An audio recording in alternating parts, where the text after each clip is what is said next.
So the game begins, he goes king spawn, one spot up, which is, what's new? I mean, another day, another opening I've never seen in my life before. We just go ahead and take up center with our king spawn. He brings out the queen, and now I see what he's trying to do. In the most obvious way possible, by the way. I'm pretty sure this is what they call, what the experts call the scholar's mate that he's going for, which we don't care about. We're just going to take up the center and block, you know, the bishop's path to even attempt to do that. I've been around the block a time or two, buddy. I'm not in 500 anymore. Not to flex, but we're past this. He begins to attack the center. We bring out the knight, and to be honest, I am still a little worried. There's some shit I'm not seeing, and I want to block that attack for the queen. But also, primarily, we're defending this pawn here. He brings out another attacker. We bring out another attacker and our bishop, and then he takes. We take, and now I think he realizes that he actually.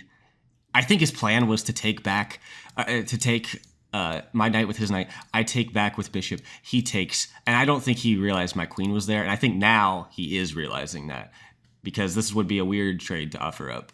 Maybe not, but I don't think he saw this.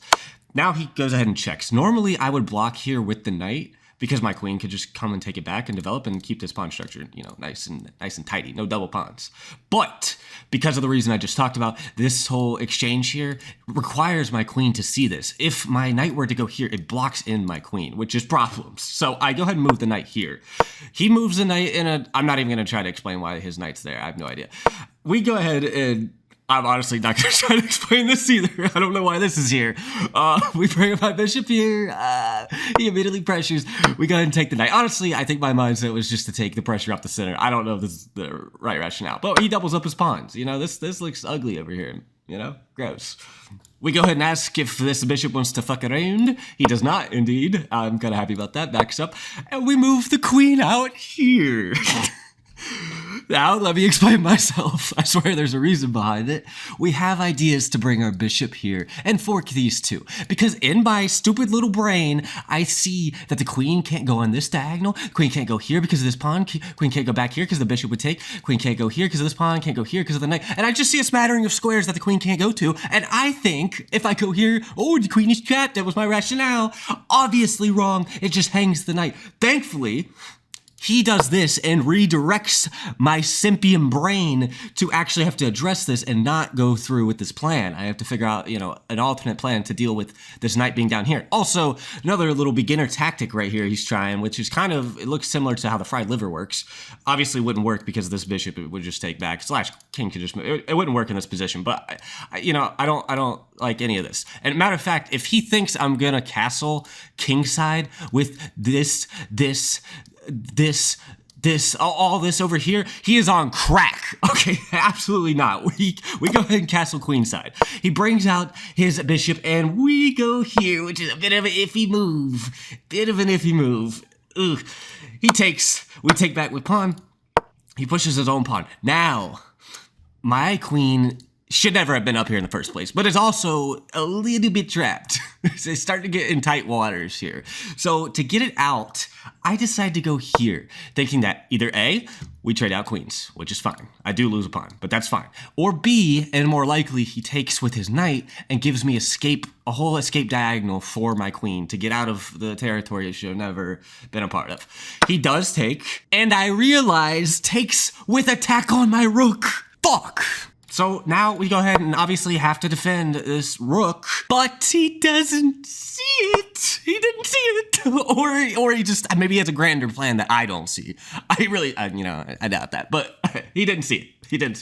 We move out our rook to attack the queen. He moves the queen just somewhere, probably to try to take this pawn, to be honest, and we're not about to let that happen, so we push up because now queen is protecting this pawn protects it, and we also attack the queen. Queen has to move in front of the king, which kind of sends off danger signals in my head. It almost makes me cringe now at this point, because this looks like a great way to pin the queen to the king. Obviously, that would be a lot of, you know, moves away for that to even happen, but it seems, I don't know. I don't like moving my pieces in front of my king anymore. I don't like it. So we move the knight out to allow for our beautiful rook to have some breathing room.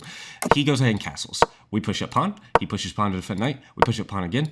Now he brings down his bishop. We move the queen up here for a multitude of reasons. One, to immediately attack the bishop. Two, to attack this knight if this pawn were to ever try to come down and fork, like it no longer can, because we would just take the knight.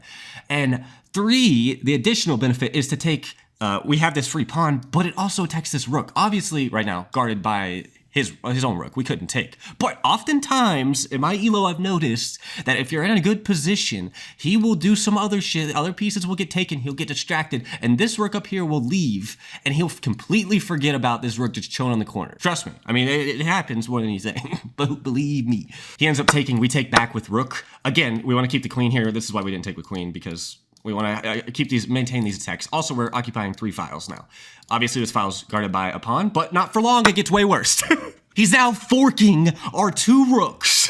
God, dude. And I'm getting demoralized, honestly. I got on a 3 or 4 loss streak, and I was like, oh, a 5-0-4, I'll win. And now I'm getting absolutely tossed by this guy. I'm already down 2 material. I'm about to be down 7. Well, I guess we take the knight back. But still, we get fucked. So we're starting to look at what these rooks can look at. Because we have to trade, we're losing one of them regardless. So I might as well get material for, wait, does he have to take a rook? Wait, what? Am I stupid? Wait, takes here, we take the queen. Takes here, oh, with check. No, wait, it's our move, we don't even have to be there. Oh, this is, Oh, y'all are gonna hate this next move. You're gonna hate this next move. Okay, moving on. We take this pawn because it's better than nothing, right? It's better than nothing. It's better than nothing. That's our rationale. Oh my God, that's such a throw, dude. I thought I had to get some sort of material. Oh, I didn't even realize he can't even take either of these. Jeez. Okay, moving on. We take, oh, it gets worse. Wait. We go here, he takes with check. Oh, it's like a speed run to lose both our rooks. Oh my God, this might very well be the worst move in this position. Oh my God, honestly, if I knew this happened, I don't know if I'd review this game. This is horrendous. Next time I play, I'll try to turn on my monitor for you guys, okay? He takes back, thankfully. We don't lose the entire game. And then we move this rook out of danger. He checks with the king, or with the queen. We move the king. He brings his knight down. And this is also sending off little signals in my head. This is the 600 ELO pattern recognition. This knight over here with like some other collaborating piece ends in some checkmate you've never seen, or you'll never see coming. In my head. Obviously not in this very position, just looking at it, but it scares me a little bit. We go ahead and take that free pawn. Now, again, attacking the rook, and his rook is not up there anymore. What am I telling you? It's all about being there in the right place, right time. He checks. We block. We didn't really want to go up to move. We're afraid of something that's probably not there. So we decide to block. Defended by the rook, of course. He brings knight down to check. Now we have to move here. Well, we don't. We could go to A8, but then he just takes, and then, I said A8, by the way. Although AA wouldn't be bad either. Anyways, if we did move to A8, he would just take, and then we'd have to go up anyways. So it would just be a waste of a move together. So we go up this way. Then you're not going to believe what he does next. Takes the knight. And what did I tell you? What did I tell you? They forget about it. They forget about the rook. They forget about the rook every time. You just gotta be there. You just gotta be there to collect. You just gotta be there. So we check. The king runs. We check. The king runs. We move over here. Threatening mate in 1. If neither of these 2 pieces move, it's mate in 1. He has to move the queen out the way so the king can escape, or the king has to move so he can dance around. The king does in fact move, he at least sees it. Instead of taking with queen, like we were initially going to do, which I don't think it would have mattered either way for the mating plan, but we ended up taking with rook. So that way, when he inevitably goes to the only square he can go to, we can come down here to this safe square. And we're actually thinking this game through. I see a lot of people say you don't take enough time. Look how much time I have. I have 147 left. We're actually running a little low on time for the amount of pieces that this could, battle out with. We're running a little low. Actually, you know what? Forget I said that after that last little rook fiasco. I wasn't thinking at all this game. I swear. Taking no time, dude.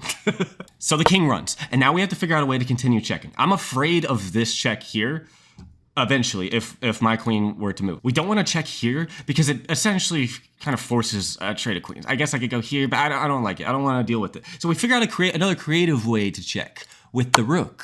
Bring the rook out. The king moves down. Our queen goes in for the kill. And part of me thought this was checkmate, actually.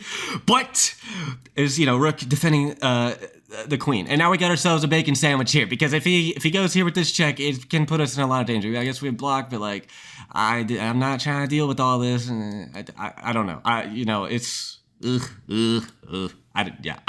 we're pot committed, as they say in poker. We are pot committed right here. He moves the king up.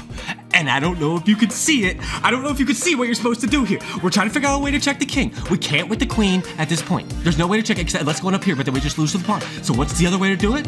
Move the rook back, and now the king only has one spot to go. He only has one spot to go. He can block, but I don't think he understands how imminent this danger is. He doesn't want to lose the queen. He's like, oh, we just throw the queen. We don't want to do that. We'll just move the king to the one spot it can. And he puts himself in a position to get the most disrespectful way to get mated in the game. The pawn checkmate.